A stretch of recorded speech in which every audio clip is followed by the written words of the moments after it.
Hello guys! Today, ang video tutorial natin ay about sa Facebook Viewpoints, how to earn on Facebook Viewpoints, and how to cash out on Facebook Viewpoints. Kung interesado kayo na malaman kung paano ito gawin, please like and subscribe to my YouTube channel and pakiclick na rin ang notification bell para updated kayo sa mga video tutorial ko. So, ano pa hinintay natin? Simulan na natin!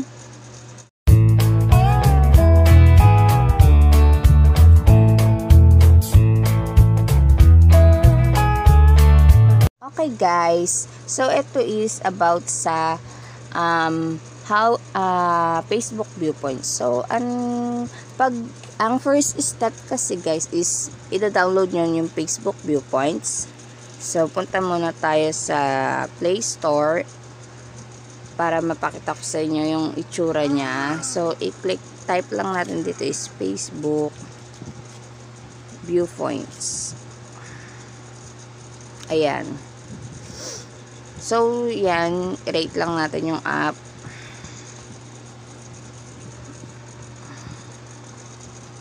Okay, so since na-download ko na siya, na-install ko na siya last week pa, click na lang natin yung update if gusto natin siyang i-update pa. So, punta na tayo sa pinaka niya, no? So, dito is, sabi, get rewarded daw na $5. Magte-take ka lang ng mga survey, participate in their programs. So, yun lang naman, and sharing technology, shaping technology, earn points. So, balik na tayo, guys, no? Yan. So, since last week ko pa siya na-install and nakapag-participate na ako sa program nila, kaya meron na akong na-earn yesterday na 500 points. Okay, dito sa program nila na ongoing program is yung study from Facebook. Pag clinic natin study on Facebook, ayan, ganyan yung lalabas guys, no? Ayan, nakalagay is magda-download kayo pag sasali kayo sa study on Facebook, study from Facebook.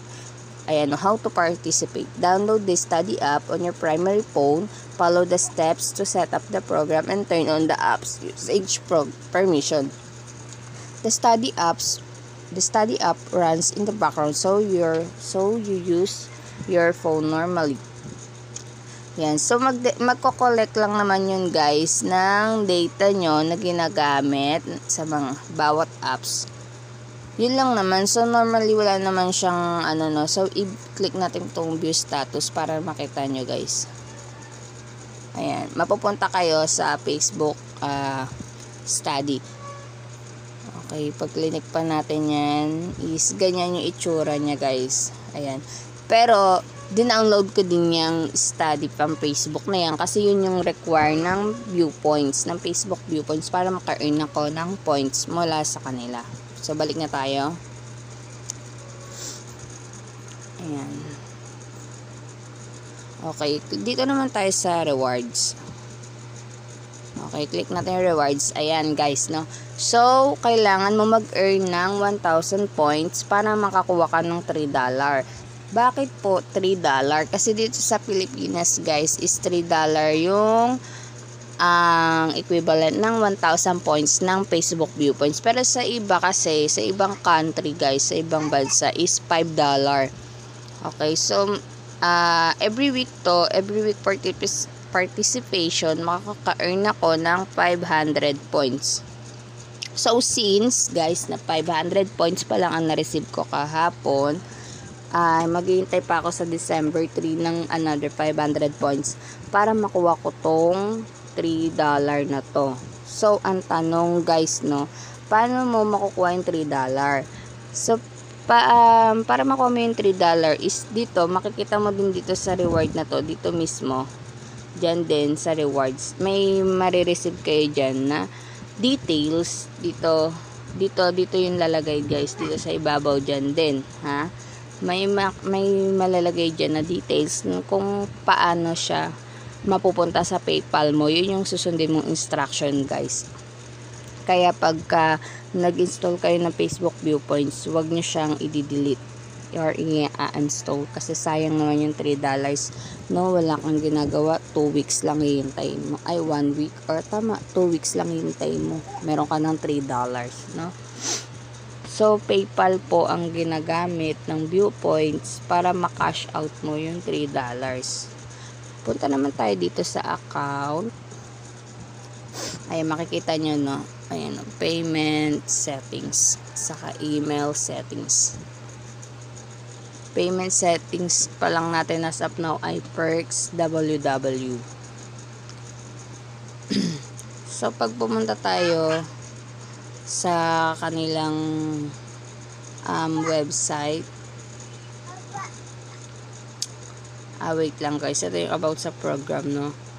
Every time you reach 1,000 points, we'll send you a reward worth $3 directly to the payment account connected to your Facebook Viewpoints account. If you don't claim your $3 reward within 1 year of reaching it, it will expire. Your points will expire 5 years from the last date you earned points.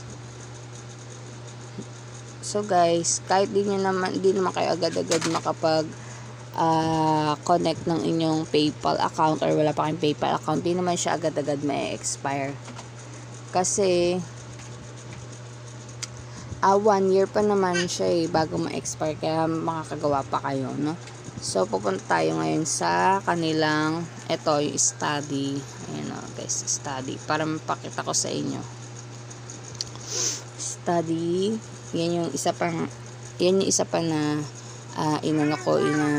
in-install ko para makakuha ko ng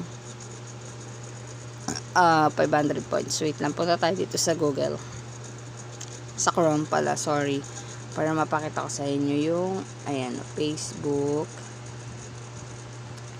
Viewpoint. Ayun, okay. Baka pala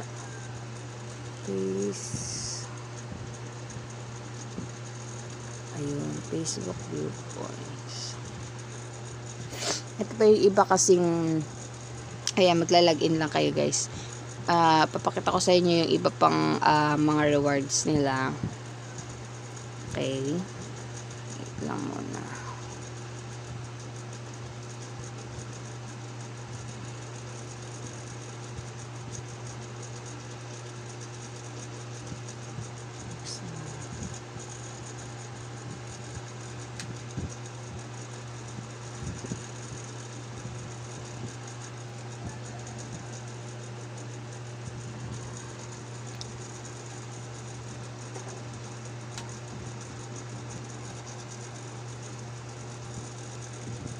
Ay, bakit tayo mag-ano?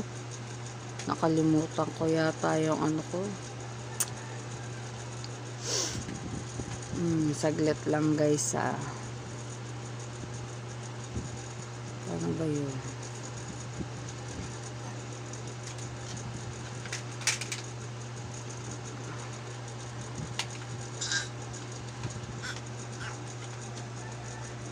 Ay, nako. Hindi ko tuloy mapakita sa inyo yung kung paano, yung kung iba pang ano. Okay, so by the way, guys, ganito na lang gawin natin. Since di ko ma-open dito sa Chrome yung account ko, nakalimutan ko ata yung username na link nilagay ko. Okay, so ayusin ko pa siya. Okay, so dito papakita ko na lang sa gilid yung mga iba pang rewards na pwede nyo i-convert sa inyong points kung ayaw nyo ng $3. Kung naiinip kayo sa $3 na every 2 weeks nyo makukuha. So ayan, okay, so ayan yung mga yan. Okay, so sana is nakatulong yung aking video tutorial na to, kahit alam ko na magulo since bago-bago pa lang ako sa YouTube. And ito, gagawin ko pa yung aking account. Nakalimutan ko yung username ko. Babu. Okay, dalhin.